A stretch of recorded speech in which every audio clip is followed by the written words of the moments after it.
Today isn't about guilt. It's about how guilt is designed. Most people want justice. They want answers. They want accountability. That instinct is human. But justice doesn't start with certainty. It starts with facts. And when certainty is manufactured before facts are even available, that's not justice. That's persuasion. That's design. Today's episode is not about what ultimately happened. It's about what was said, and when and by whom.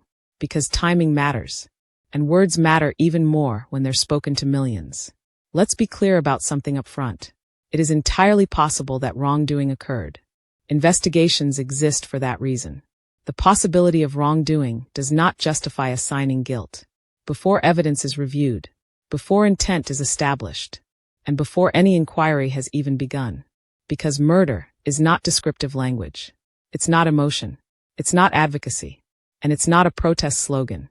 Murder is a legal determination, one that requires facts, intent, and due process.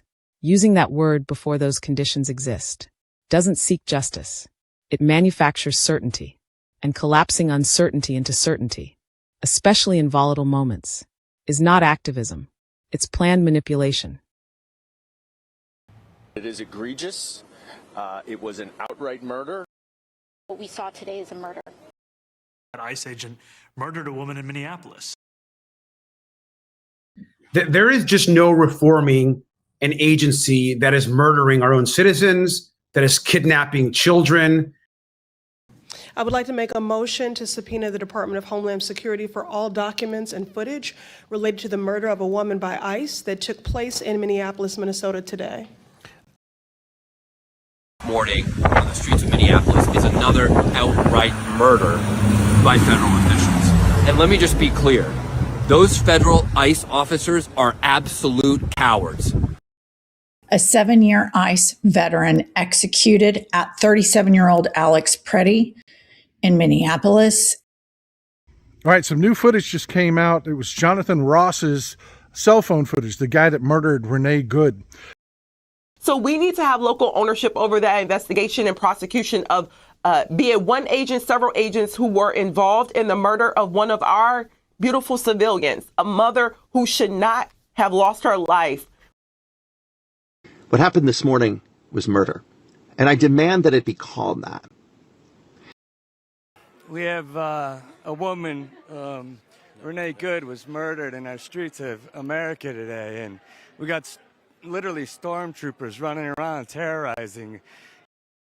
The family of Alex Jeffrey Pretty has just released a powerful statement following the murder of Pretty at the hands of Donald Trump's Border Patrol Gestapo. All right, folks, check this out. Donald Trump got cornered in a brand new interview on the Minnesota ICE shooting where, as we all saw, an American citizen was murdered, execution style, in broad daylight by an ICE agent. Every statement you just heard in that video was made before. A full investigation had taken place. A review of evidence had taken place. Any legal determination had taken place. And yet, the language was absolute. Murderer. Not questions, not investigation, not wait for the facts. Conviction. First. These aren't anonymous voices. These are well-known personalities with massive platforms. Combined, they reach millions of people. That matters because influence multiplies impact. A private opinion is one thing. A public accusation, broadcast at scale, is another. And once accusations like that enter the public domain, they don't wait for corrections. They move faster than facts ever can. There's something else people need to understand here. When you publicly label someone a murderer before facts are established, you're not just expressing outrage, you're making an allegation. And allegations don't live only on social media. They live in records, they live in screenshots, they live in timelines.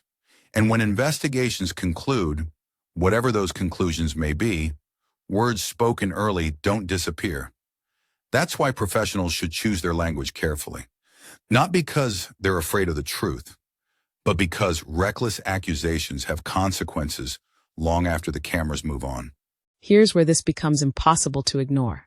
When we went looking for comparable rhetoric from the other side, clear, direct accusations of murder, made before any inquiry. We couldn't find it. Not one clean example. That absence matters. If this outrage were purely spontaneous, it would be everywhere. If it were about facts, people would wait for them. If it were bipartisan, both sides would be doing it. But what we see instead is asymmetry. The same language, from the same political direction, at the same moment. That's not coincidence. That's framing. This wasn't confusion. It wasn't carelessness. It was the deliberate assignment of guilt, before facts had a chance to exist.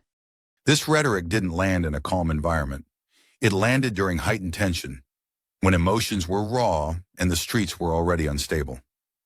It would be naive to pretend that language like this didn't contribute to renewed chaos or didn't elevate it, especially when it came from figures whose words are routinely amplified and repeated.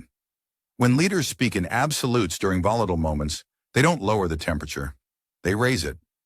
Influence doesn't need malicious intent to cause harm, it only needs irresponsibility. If this episode offends you, pause for a moment. Ask yourself why. Is it because someone questioned the rush to judgment? Or because you realize how quickly you were being pushed toward a conclusion you didn't independently reach? The offense shouldn't be aimed here.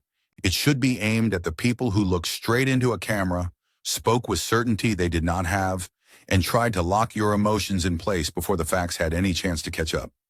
Justice delayed can be frustrating. Justice pre-decided is dangerous. And when powerful voices decide the verdict first, they're not informing you. They're shaping you. This wasn't a mistake. It wasn't confusion. It wasn't outrage. And it wasn't accidental. It was guilty by design.